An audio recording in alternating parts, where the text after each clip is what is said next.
This episode of Shaman King covers from chapters 178 to 184 of the manga, and I have to say, you do feel the electric pace of this episode. I'll be honest with you guys, I only enjoyed the second half of the episode with Horohoro fighting against Big Guy Bill and Blocken, and even then it was still too fast paced. Why did they decide to cover 7 chapters in this episode? I will never know. It feels like 2 separate episodes combined into one episode. It feels really disjointed. The first half of the episode with Ren should have been an episode by itself. In fact, it should have been its own episode. The previous 8 to 9 episodes were covering at least 4 chapters. Go back to my reviews where at the beginning of every episode review, I state the chapter numbers in each episode. And it's been 3 to 4 chapters always. So why did they decide to go 7 chapters in this episode? The stuff with Ren in the first half of the episode covers 4 manga chapters. That's way too much for the tribal chief's liking. But before I go into detail why I think this episode wasn't up to the tribal chief's standard, let me go over what I did like in this episode. I loved the comedy in this episode. Ryu thinking that the Iron Maiden will give Ren the kiss of life was jokes. Let me remind you, he jumped from the top window of the building to gatecrash the kiss. That's a feat right there. Even the scenes with Yo getting violated by Anna, the slap was so menacing they couldn't even show it on screen. All you see is Yo in a puddle of his own blood. Before he got a chance to say sorry, he got done by the Phantom left. Poor lad, all he was trying to do was help people and he's getting violated for it. And I love the parts with Horohoro. They skipped a few moments there with his dad. Well, they didn't really skip it, but it feels rushed in a specific moment. But everything with Horohoro's character they covered in this episode. And it's just the beginning of the fight with Horohoro versus Blocken, so we'll get more action from Horohoro in the next episode. So there are a few highlights in the episode, but there are some moments in the manga that the episode skipped over, which does have an impact on the character's growth, more specifically Ren in this episode. Now you guys have all seen the new opening for Shaman King 2021, the one with Princess Hao right at the end. Well, in the beginning of the opening, you see Ren on top of a tombstone, showing the scar he received that ultimately killed him. The fact that this specific moment is in the opening means that this is a big character moment in the story for Ren. Bloody hell guys, the guy actually died. It wasn't a fake out either, he actually died a few episodes ago. All the characters faced near-death experiences, but none of them died. This time, one of the main guys does die, so this is a big deal. In the first half of this episode, the stuff with Ren is completely different to the manga, and it's a huge change because in the manga, you see the growth of Ren. The anime does the same thing with the flashback showing Chrom still haunting Ren in his memories. That's all fine. But then in the episode, Ren says the reason why he got stabbed was because he tried to hide his weakness by hurting others. However, in the manga, he straight up says in chapter 179 that he let himself get stabbed. He wanted to die if it helps comfort Chrom to move on with his life. Ren wanted to atone for the unforgivable crime of killing Chrom. Chrom was also there when Ren let himself get stabbed, so he literally sacrificed himself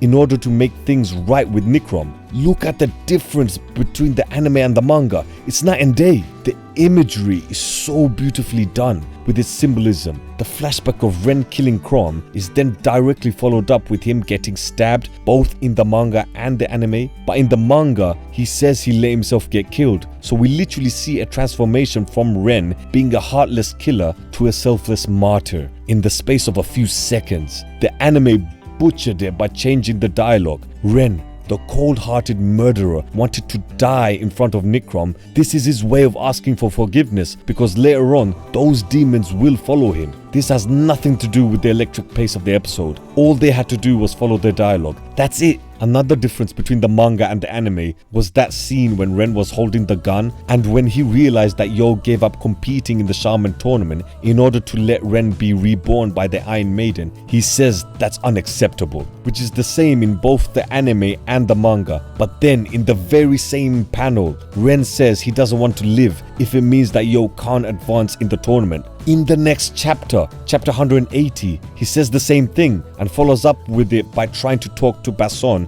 telling him to stop the X-Laws from bringing him back to life. All of this was missed in the episode and I don't know why they skipped it. There was no need for it. The reason why I'm not happy with this segment of the episode is not only because they skipped crucial elements, they have skipped over information from the manga in previous episodes and I never had an issue. I will only have an issue if they skip important moments like they did in this episode. But it's not just the fact that they skipped some moments. For this episode specifically, it's a crucial character moments with Ren, one of the main characters of the story, Yo's rival, the Vegeta of Shaman King. This was the character you do not skip or fast forward through. You need to let us see how much he's changed. He wanted to sacrifice himself, not only for Yo, but for Chrom as well. You can see that Ren is still full of guilt. He died, and the first thing that comes into his head was when he killed Chrom, showing us that he's still trying to recover from the person that he used to be. He thought by letting himself get stabbed to death in front of Chrom will give Chrom peace. That's how far he's willing to go for redemption. He is willing to stay dead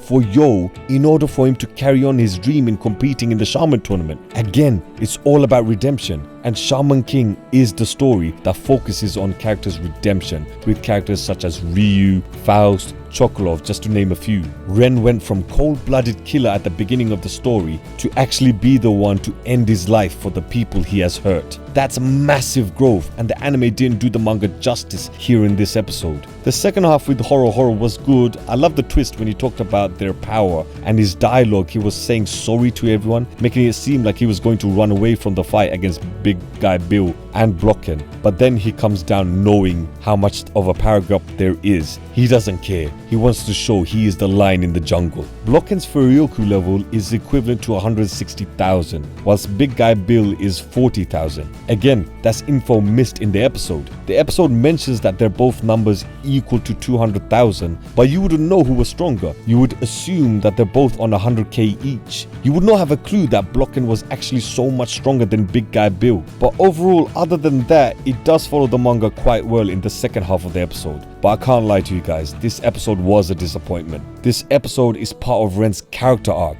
and they botched it completely, which is why your tribal chief did not enjoy this episode. Your tribal chief is always honest. He won't lie to you guys. But I'm curious to know what you guys think of this episode. Let me know in the comments down below, and don't forget to subscribe to the Shaman Tribe.